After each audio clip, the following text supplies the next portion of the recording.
Vamos a ver lo que ha dicho la presidenta Claudia Sheinbaum sobre esta incautación récord histórica de pastillas de fentanilo que venían camino a Estados Unidos.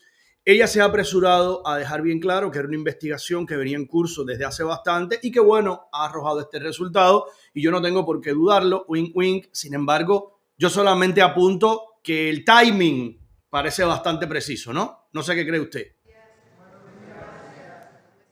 Más de 1 tonelada de pastillas de fentanilo fueron decomisadas en México el miércoles, en lo que representa la incautación más grande que se haya hecho en el país de este tipo de droga. El hallazgo de más de 20 millones de dosis ocurrió en el municipio de Ahome, en el estado de Sinaloa, al noroeste del país, donde el gobierno ha desplegado más de 1,000 militares para combatir la violencia por las pugnas internas del narcotráfico.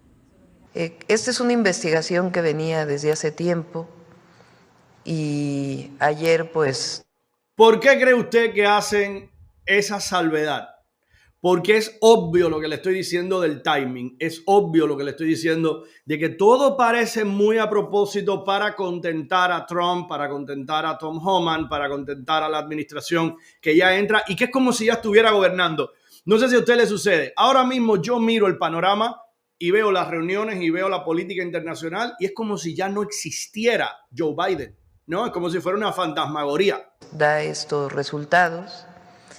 Es la incautación más grande que se haya hecho de pastillas de fentanilo.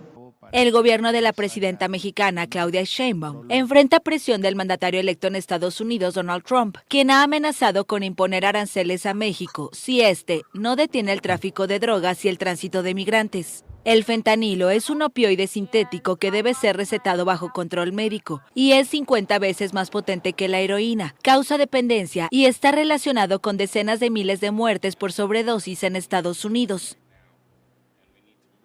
Y ya que estamos hablando de política y de Estados Unidos, vamos a ver lo que hay alrededor de Pete Hegseth, quien fue el nominado por Donald Trump, presidente electo, para ocupar el Pentágono, ¿no? Para ser el secretario de Defensa, y eso no ha caído muy bien, incluso dentro de las propias filas republicanas que están dentro del Senado diciendo que no confirmarían su nominación, por lo cual ya se están buscando sustitutos.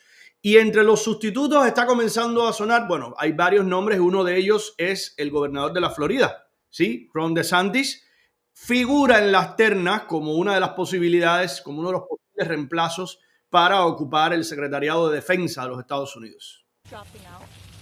Pete Hegseth entró al Senado diciendo que no se retirará como candidato para liderar el Pentágono. A lo largo del día y junto a su esposa afirmó que le fue estupendo en las reuniones con los senadores y luego en una entrevista aseguró que Trump lo respalda hasta el final. But ultimately, he reiterated the same thing this morning. Hey, Pete, I got your back. It's a fight. They're coming after you. Get after it. Comentarios que surgen cuando se reporta que habría al menos 6 senadores republicanos que dicen que no lo apoyan. Y es que Hegseth enfrenta acusaciones de mala gestión financiera y mala conducta sexual, acusaciones que él niega.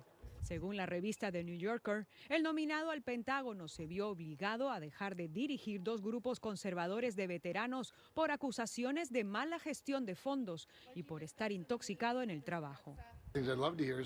Me gustaría que diga que por lo menos va a dejar de tomar mientras esté en el cargo, dijo este republicano preocupado. El New York Times obtuvo un correo electrónico escrito en el 2018 por la madre del nominado en el que lo acusaba de maltratar a mujeres. El daño fue tal que hoy ella misma salió a defender a su hijo en Fox News. I wrote that in haste. I wrote that with deep emotions. I wrote that as a parent. But Pete is a new... No, yo no sé qué piensa usted, pero ¿qué tipo de madre puede ser para hacer alguna acusación pública que puede dañar a tu hijo, sobre todo cuando tu hijo es una figura pública? No sé qué tipo de madre tenga usted. La madre mía, la madre que me parió, primero es desollada viva antes de decir algo que pueda perjudicarme. Puede que me lo digan bien privado, pero públicamente esto es bastante desagradable, ¿no? Entre algunos de los posibles reemplazos de Hegseth figuran senadores y el gobernador de Florida, Ron DeSantis, quien habría hablado ayer con Trump. un buen candidato. Primero es abogado, es el gobernador del estado de la Florida, así que tiene la experiencia administrativa. También él sirvió en las Fuerzas Armadas de los Estados Unidos. El expresentador de Fox sostuvo que es víctima de difamación, lo que llamó historias falsas. Vamos entonces a cambiar de tema y vamos a adentrarnos un poquito en algunos de los aspectos de Latinoamérica, de Sudamérica que abordamos acá. Cuando yo les digo que no todos los gobernantes o presidentes electos de la izquierda o de la derecha o de cualquier parte tienen los, digamos, problemas o vicios o defectos que usted le quiera adjudicar de antemano si usted forma parte de una tribu y el que es elegido es de la tribu contraria. Yo me refiero a cosas como la que les voy a poner a continuación. La transición en Uruguay del centro derechista no es ultra, pero sí es centro derecha. Luis Lacalle Pou con Yamandu Orsi está siendo lo más civilizado, está siendo lo más democrático como debe ser. Y como saben que, como también se espera que sea, se espera, porque aquí segura es la muerte. El resto está, por supuesto, en tela de juicio, ¿no? Pero se espera que sea también cuando le corresponda salir del poder a Yamandu Orsi. El presidente colombiano, Gustavo Petro, los ha visitado, se ha reunido con ambos, hay una excelente relación y las cosas políticamente van caminando de una manera ejemplar en Uruguay. Dígame si esto no es un buen ejemplo de lo que debería ser la política. De hecho, lo que ha dicho Gustavo Petro, sus declaraciones, es que Uruguay da envidia. El presidente de Colombia, Gustavo Petro, destacó la cultura política y la estabilidad económica de Uruguay. Esto tras reunirse el miércoles en Montevideo con su par uruguayo, Luis Lacalle Pou.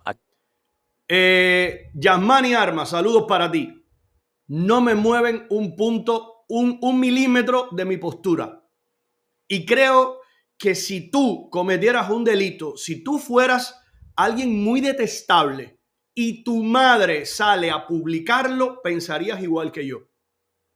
No es eso lo que yo veo como madre, no es eso lo que yo veo como padre. Voy contigo hasta el final, en privado te masacro y en privado trato de corregir todo, pero en público no salgo yo a atacarte.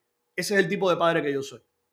Así de simple. Yo les dije el otro día, no, espérate. Si yo fuera presidente de los Estados Unidos y yo puedo indultar a mi hijo para que no vaya a la cárcel, puedes estar convencido de que lo voy a hacer. Lo estoy diciendo descaradamente. De igual forma que Donald Trump dijo en el pasado y fue muy escandaloso, pero todo el mundo sabía que estaba diciendo la verdad y que muchos otros también lo pensaban, lo que no lo decían. Trump dijo, si puedo utilizar el sistema para pagar menos impuestos, lo voy a hacer como quisiera hacerlo cualquiera. Te digo exactamente lo mismo. Puede que seas un golpeador de mujeres, puede que seas un individuo detestable. Tu madre tiene que estar contigo. Ese es mi concepto de madre y de padre. Mamá tiene que estar contigo. Te trajo a este mundo. Estabas en ese vientre. No me jodan. Salir a hacer una declaración pública contra tu hijo, no lo veo bien. Es así de simple. Yo estoy mirando desde la perspectiva de mamá, papá. No lo veo bien. A quien definió como un político de verdadera derecha republicana. Consultado sobre si había hablado de la situación en Venezuela con Lacalle Pou, Petro dijo que sí, pero sin dar detalles. También declinó contestar si asistirá a la eventual nueva investidura del mandatario venezolano Nicolás Maduro el 10 de enero. El mandatario colombiano se reunió también con el presidente electo Yamandu Orsi, que al asumir el próximo 1 de marzo devolverá el poder a la izquierda en Uruguay. La visita de Petro tiene lugar en vísperas de la 65ª cumbre del Mercosur en Montevideo, en la que no participará, aunque habrá un representante de Colombia como Estado asociado. El jueves, el presidente colombiano condecorará con la Cruz de Boyacá, un galardón honorífico de su país, al exmandatario uruguayo José Pepe Mujica, un exguerrillero devenido en referente de la izquierda mundial.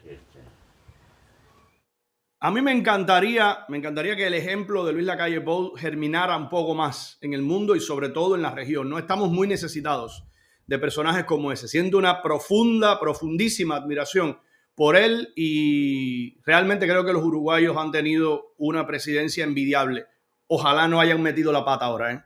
Pero bueno, en caso de que hayan metido la pata, si la pata no es irreversible, si el que llega al poder no modifica y no reprime a sangre y fuego los estamentos constitucionales de la democracia de Uruguay, pues si metieron la pata los uruguayos podrán reparar esa metedura de pata cuando culmine su mandato, cuando cumpla su periodo presidencial. Esa es la ventaja entre tener una democracia donde te puedes equivocar, donde puedes elegir un mal presidente, ¿verdad? Y puedes corregirlo sobre la marcha. Poco después vas a tener la oportunidad de confirmarlo en caso de que pueda salir reelecto o de elegir uno nuevo en caso de que no. Es una maravilla, la alternancia de poder, créame que sí. Vamos a ver ahora cómo andan las cosas. Les hablábamos ayer de que lo que había ocurrido en Corea del Sur era completamente desestabilizador y además había descolocado a la política internacional porque nadie concebía que esto pudiera pasar en Corea del Sur, ¿no? Miren para acá, miles de personas, miles literalmente de personas en Seúl y en otras ciudades de Corea del Sur están pidiendo la dimisión del presidente. Protestas en Corea del Sur contra el presidente Yoon Suk-yeol. Miles de personas marcharon el miércoles hacia el Parlamento, apoyando el llamado de la oposición para destituir al mandatario, que impuso durante unas horas la ley marcial por la amenaza de Corea del Norte y de las fuerzas antiestatales. Esa decisión desató una de las peores crisis políticas en la historia moderna del país. El impopular presidente conservador, con dificultades para gobernar porque no tiene mayoría legislativa, decidió finalmente levantar la medida, después de que 190 diputados accedieran al Parlamento para votar en contra de la decisión.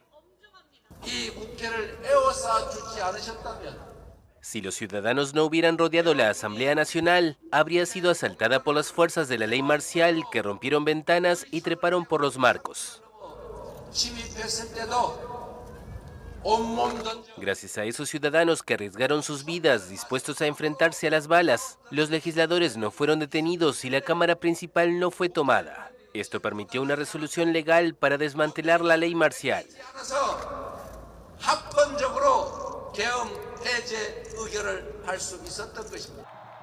El opositor Partido Democrático reclama la dimisión de Yoon y anunció demandas judiciales por insurrección en contra del presidente, sus ministros de Defensa e Interior y varios cargos militares y policiales implicados. El ministro de Defensa presentó el miércoles su dimisión y asumió toda la responsabilidad por la confusión y preocupación causada al pueblo con respecto a la ley marcial. Pero el presidente se está aferrando al poder como una garrapata que tiene el poder, ¿no?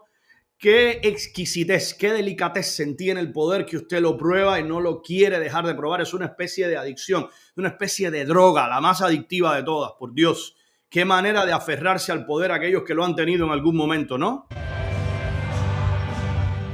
El partido en el poder en Corea del Sur se opone al proceso de destitución contra el presidente Yoon Suk-yeol. En la noche del martes, tras semanas de dura pugna presupuestaria con la mayoría opositora del Parlamento, el mandatario impuso la ley marcial, escudándose en las amenazas de las fuerzas comunistas de Corea del Norte y de los elementos antiestatales dentro del país.